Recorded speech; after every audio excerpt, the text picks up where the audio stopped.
So it's not enough that they've weaponized the water, the food, the air, the medicine, and everything else. Now they're coming after our jobs in artificial intelligence, owned by these psychopaths. They want to merge with AI and become gods. Well, there's only one God, and it ain't them. Anyway, quick shout out to my friends on Gab. Thank you for caring enough to say so, because so many people won't. This is what we're up against, folks. This is a fact. 95% of people, even when they're in possession of the right information, do nothing with it. 95%. And what's even worse, 98% of people never take the time to develop a burning desire or a dream for anything. So that puts you guys on Gab that commented yesterday, you know you are. That puts you in the top 2% in the world. How does that make you feel? Again, thank you, and here's the clip.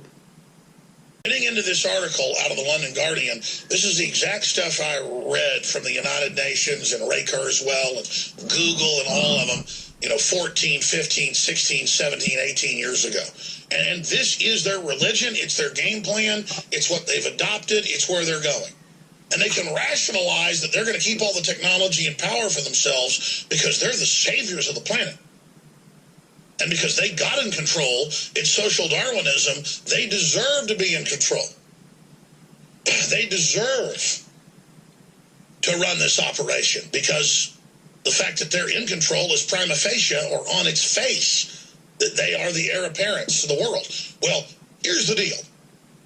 I want to try to warn the public. I want them to know what's going on. I want to try to build some alternative debates about the future of humanity, because there's not even an intellectual discussion in the general public about the fact that the decision's been made to bring in world government and exterminate most of the population.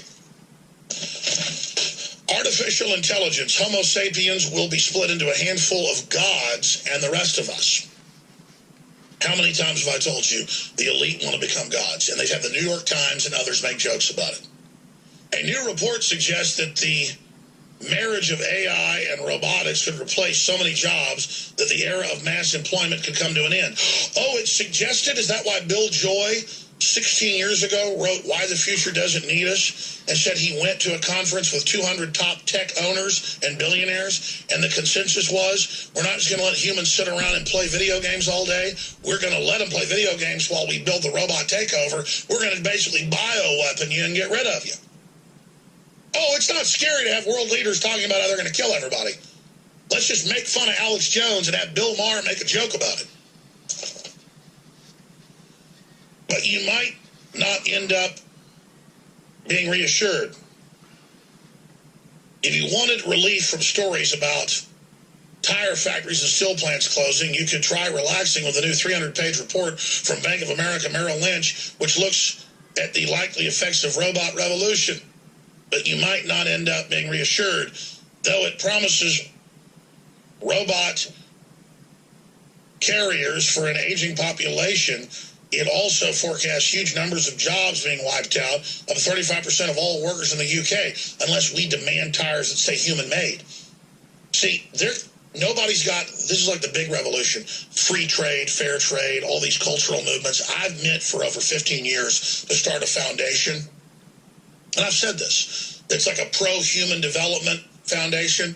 It's not against robots, but is about humans voting with their dollars while we still have that vote to support not just stuff not made in slave factories, but to buy stuff not made by pure robots, owned by globalist companies who are part of the massive conspiracy to have the robots first get in charge of manufacturing and farming and communications until we're checkmated and have to give in to the elite's demands because they're allied with the AI system.